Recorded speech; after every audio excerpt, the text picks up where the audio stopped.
And Martin, can you just remind us some of the work that Matrix Men does with men who have suffered abuse?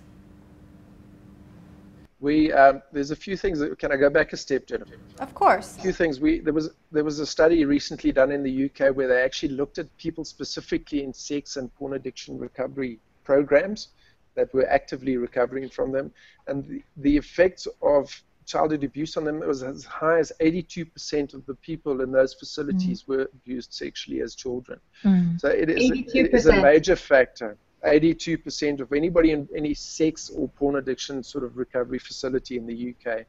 And it's huge. You know, I've just done, from a Christian perspective, we've done a study now where we're finding that 42% of pastors in the States are addicted to porn.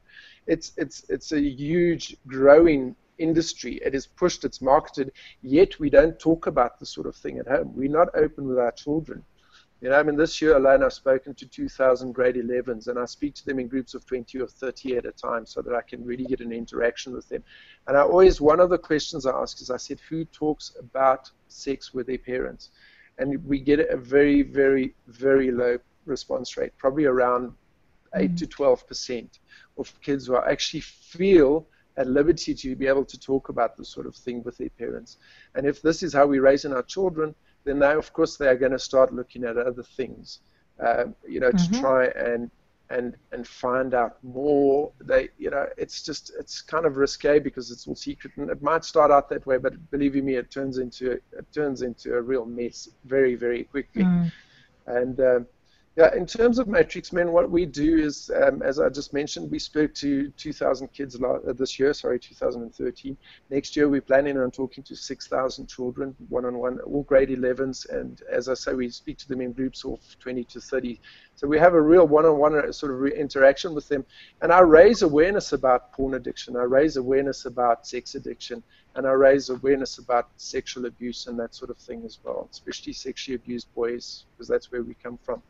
What we do as well is we raise awareness about the fact that boys and men are sexually abused and raped, that it happens a lot.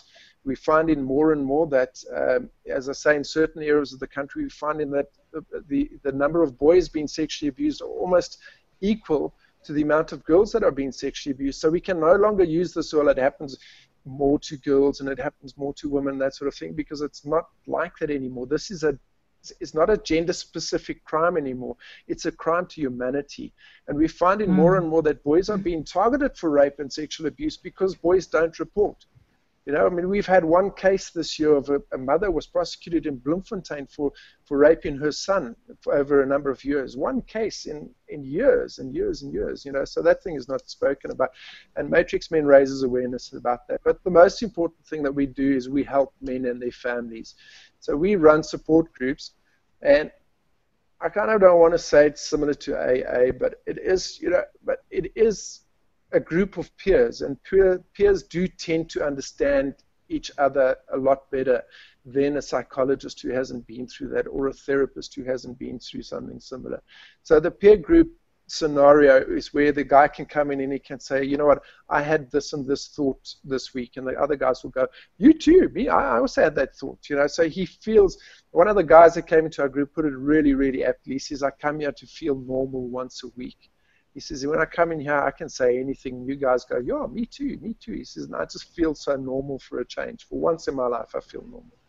So, yeah, important things. What do? We raise awareness, we talk to children, and we run support groups, which we'd like to spread throughout the country.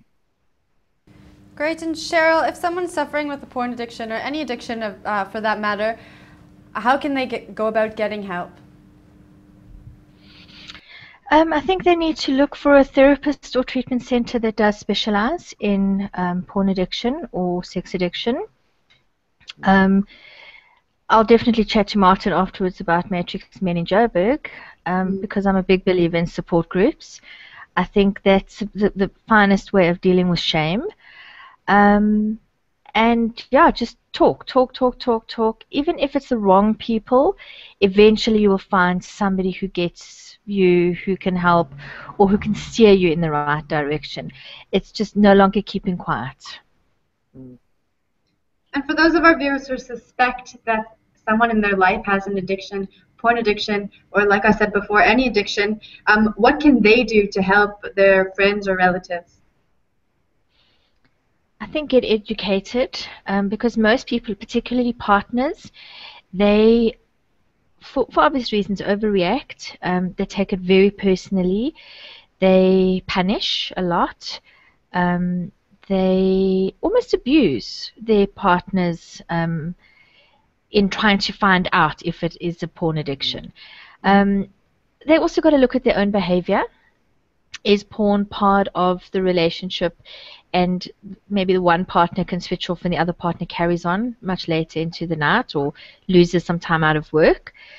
But really, I think it's about destigmatizing it, understanding and knowing that people are susceptible, no judgment, no criticism, getting educated in a healthy way without transferring their emotional issues onto their partner. And Google, find out but who treats it, because not everybody is equipped to treat sexual addiction.